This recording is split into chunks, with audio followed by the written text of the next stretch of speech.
Some breaking news this morning. A Russian patrol aircraft repeatedly approached the UK's carrier strike group as it operated in the Arctic last week, intercepted in the process by two F-35 fighter jets. Let's bring in our security and defence editor, Deborah Haynes. Deborah, what more can you tell us?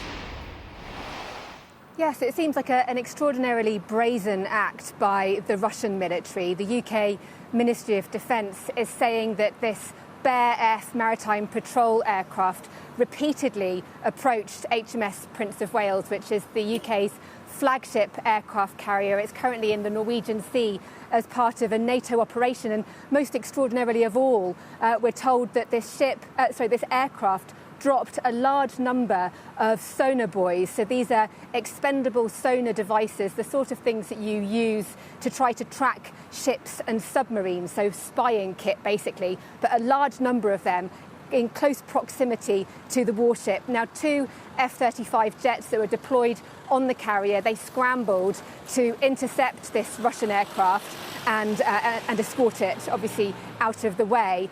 The incident happened on the 2nd of July, just a couple of days before Dan Jarvis, the Defence Secretary, paid a visit to the carrier. And also, I'm in Ankara in Turkey, just ahead of the NATO Leaders Summit here in the Turkish capital. So it does really seem as though Russia aggressively trying to target a key NATO mission in the Arctic. It's all designed to try to bolster allied defences and security in the Arctic, in the high north. And the UK warship, the flagship aircraft carrier, a central part of that. You've also got a British destroyer that's just deployed, a Royal Fleet auxiliary ship as well. So more than 1,500 British personnel as part of this mission, and clearly Russia wanting to send a signal, you'd presume, that they aren't able to operate unimpeded.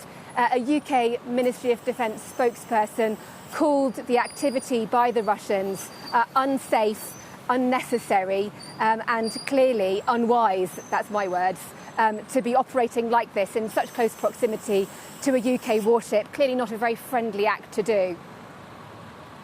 This isn't the first time, is it, that we've seen effectively Russia try and kind of probe the speed and strength and sternness of NATO's resolve? Well, absolutely. You'll remember just a few days ago there was that report by IISS, a very respected think tank, that had been tracking sightings, multiple sightings of mysterious drones across Europe, around sensitive military and military nuclear sites, including US air bases in the UK. And their analysis of these sightings over the past couple of years was that they believe that the Russian shadow fleet,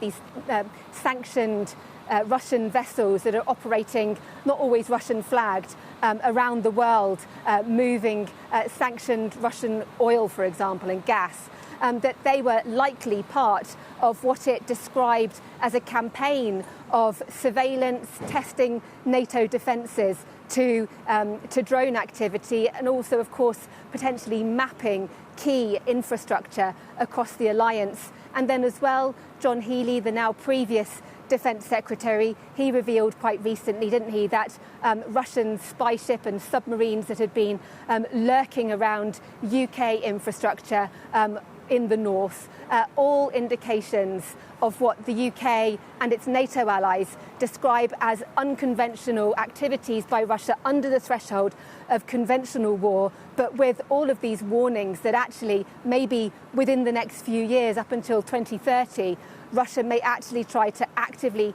test Article 5 by launching more of a conventional attack, or for its unconventional activities to reach such a threshold that it triggers all-out conflict between Russia and the NATO allies.